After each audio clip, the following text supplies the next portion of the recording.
Baik, terima kasih. Sebelumnya saya mengucapkan selamat buat teman-teman Dinas Kesehatan dan jajaran yang terlibat dalam melaksanakan vaksinasi di Provinsi Lampung sampai tembus 15 besar. Saya tadi mendengar agak telat ini tadi, capaian vaksin kita baru 60% yang vaksin pertama ya. Ya, bisa saya maklumi mungkin itu sebagai aksesibilitas untuk masuk. Jadi yang saya lihat, kalau salah tolong dikoreksi, bahwa kesulitan kita juga nyari orang yang akan divaksin. Yang mau vaksin. Makanya saya melihat skemanya udah bener nih, Dinas Kesehatan mengutamakan vaksinasi pertama, lalu kemudian yang kedua ada rentan 28 hari sampai dengan 3 bulan ya Bu. 3 bulan untuk melakukan vaksin kedua. Tinggal mainin skema ini aja.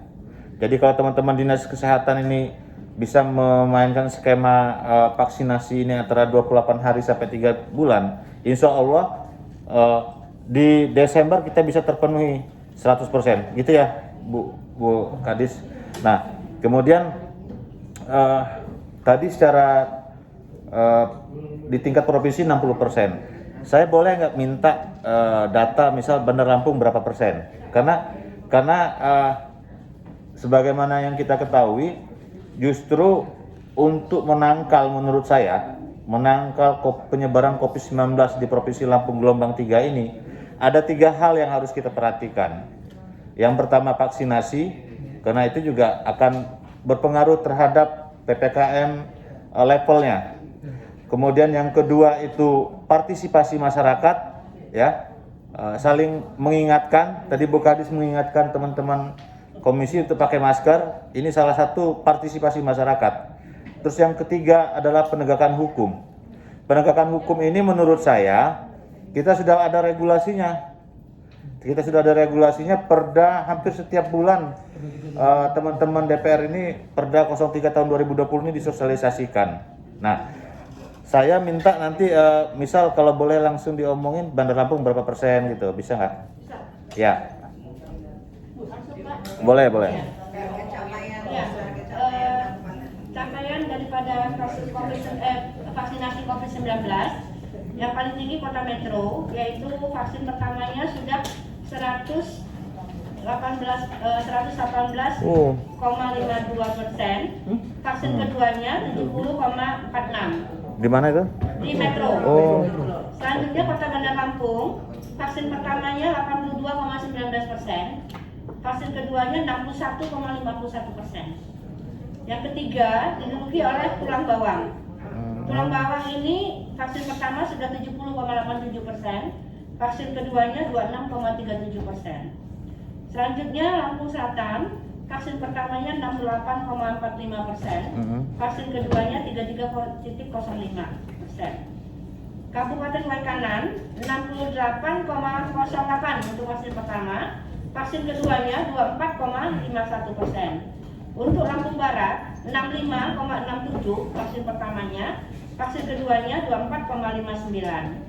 Untuk Lampung Tengah itu 54,84% dan vaksin keduanya 27,89%. Untuk Mesuji, vaksin pertama 54,14%, vaksin kedua 16,33%. Untuk Prinsewu, vaksin pertama 52,89%, vaksin keduanya 21,92%. Yang untuk Lampung Utara 49,82% vaksin pertama, vaksin kedua 20,67%. Untuk Tulang Bawang Barat 49,34 vaksin pertamanya, dan untuk vaksin kedua 16,80%. Sedangkan Pesisir Barat 48,39% dan vaksin keduanya 14,43%. Untuk Pesawaran 44,37% vaksin pertama, keduanya baru sekitar 17,43%.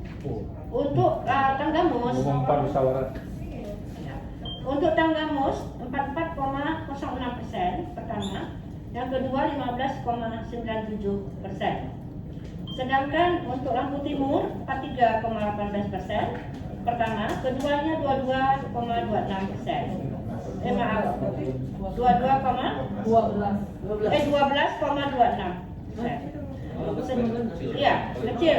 Untuk di Lampung Timur itu pertama 43,18, yang kedua 12,26. Akhirnya provinsi 59,51 dan 28,23. Maaf, 28,38 itu untuk vaksin kedua. Dan untuk vaksinasi ini memang kita harus lihat jam berapa ditariknya, Pak. Jadi setiap hari itu bisa berubah. Nah, kami melihat di KPCPEN ini biasanya jam 12 malam. Jadi hari kemarin sampai 23.59. Nah, inilah hasilnya untuk sampai kemarin. Hari ini nanti kita lihat di jam 23.59 lagi. Nah, ini mungkin vaksinasi yang memang percepatan kami buat simulasi, Pak, sebenarnya. Simulasi percepatan itu kita ingin di 4 kabupaten yang besar. Ya, Bandar Lampung, Lampung Tengah, Lampung Selatan, dan Lampung Timur. Nah, namun juga kendalanya saat ini vaksin, Pak. Kita semua total vaksin itu baru 49, berapa persen yang kita terima. Belum separuhnya aja belum. Kami sudah minta terus, tapi memang di pusat pun untuk Sinovac ini lagi agak sedikit lambat, dan mudah-mudahan kita minta terus ya dapat, walaupun kecil-kecil dapatnya, Pak, sedikit-sedikit, tapi ya ada gitu. Ya, kami juga untuk percepatan itu AstraZeneca yang dibuang dari mana kami terima kemarin, Pak. Mereka nggak mau. Jadi kemudian yang terakhir nih saya tanya, ini nanya nih, ada kesulitan nggak sih kita soal memenuhi kuota vaksin kita? Ada strategi nggak kita misal di Banten ada yang sudah mau kadaluarsa dalam waktu 1 minggu atau 4 hari lagi kadaluarsa. Kemudian kita bisa komunikasi dengan Banten, atau bisa kita berkoordinasi dengan minta kementerian untuk dari kementerian vaksin tarik kita, kemudian kita sebarkan. Itu yang pertama. Yang kedua, kita punya nggak masing-masing kabupaten ini skema misal kayak di DKI 1 hari berapa ribu.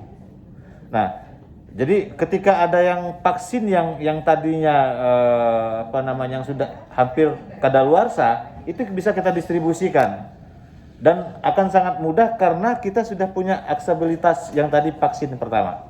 Nah, itu aja yang saya tanyakan. Baik, Pak. Yang pertama tadi pertanyaannya adalah tentang bisa tidak kita punya akses seandainya sudah ada yang mau expired atau apa dikasih ke kita. Sudah kami lakukan, Pak. Seperti kemarin AstraZeneca kita terima dari Jawa Timur, dari beberapa daerah. Itu yang kami akhirnya kalau kita nggak terima pun, kita vaksin nggak ada, nggak mungkin sekarang bisa tercapai sampai sekitar 60. Itu sudah kami lakukan strategi itu. Dan yang kedua, kita punya strategi. Satu puskes itu kita minta 500 dosis per hari, Pak. Kita sudah hitung, dari setiap puskes itu harus bisa memvaksin 500 orang, istilahnya 500 dosis per hari, dan itu sudah dilakukan teman-teman. Nah, kadang-kadang memang ada kesulitannya, ya mungkin di beberapa daerah, mungkin ada juga masih yang mungkin tidak banyak, namun menolak mungkin karena tidak mau divaksin. Tapi kita lakukan terus sosialisasi dengan tokoh masyarakat dan tokoh agama yang membantu, akhirnya mereka mau divaksin. Jadi insya Allah pada ini sudah kita lakukan strategi itu, karena jujur saja seperti AstraZeneca mungkin orang takut menyuntiknya, tapi kita lihat pada beberapa saat disuntik tidak ada yang keluhan, ya kami terima saja daripada kita nggak dapat vaksin. Kalau kita nggak terima ya nggak apa-apa, kita mencapai sampai hari ini mau 60%. Demikian, Pak. Oke.